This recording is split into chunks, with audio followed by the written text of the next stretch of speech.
Good afternoon, everybody, and I hope you're enjoying this lovely January day and wishing you all a happy new year. My name is Byron Keelan. I'm the president of the Freedom Principle, and tomorrow is opening day in Jefferson City. So, for all you baseball fans, you still got a few more months to go here, but tomorrow, the legislature starts its 2026 legislative session, and I just wanted to talk a little bit about a couple of the key bills that we're going to be following, or the key areas, and then some of the bills that we're going to be following. And the first area is regarding artificial intelligence, and the three bills that we're going to be focusing on, and there's a lot of other bills, and there's very similar bills, so don't get too excited about if we're only focusing on these three here. But the first one is the HB 1746. That's the AI Non-Sentience and Responsibility Act. This is what's going to prevent AI from being recognized as personhood. We know it's a valuable tool and resource,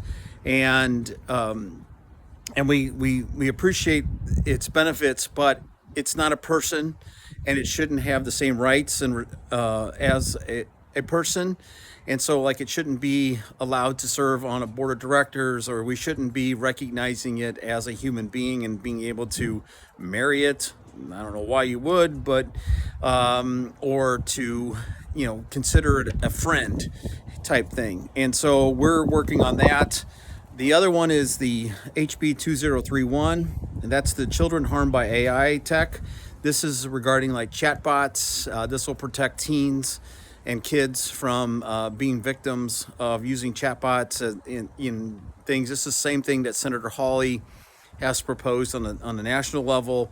And then the last one is Senate Bill 1117. This is known as the Missouri Digital Depiction Protection Act, or the Taylor Swift Act, for all you Swifties out there. But basically is that this would establish both civil and criminal penalties for unauthorized disclosure of intimate digital depictions, particularly for minors under the age of 18.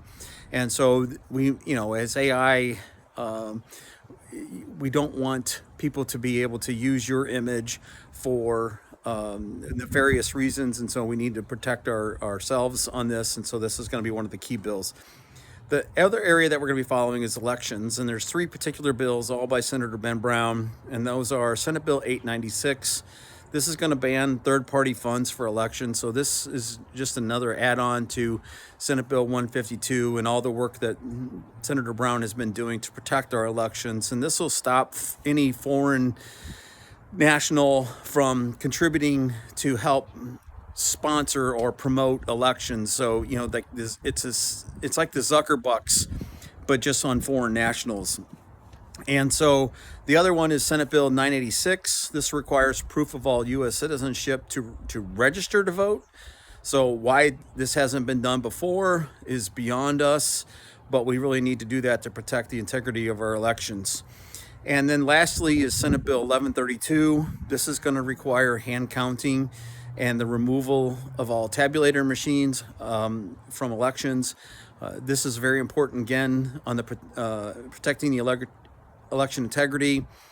This one's going to have a tough road to hoe, but I do believe that there are strong support for it in the legislature, and so we're going to be meeting with legislators tomorrow and throughout the rest of the session to try to get this bill across the finish line. So we encourage you to go to freedomprinciplemo.org, go to our Legislative Action Center, and download our 2026 legislative priorities and see all the areas that we're going to be tracking this year. We've just already been tracking bills, and we're tracking over 650 bills for you this session. So encourage you to go to freedomprinciplemo.org and join us, and have a great day, and see you in Jefferson City.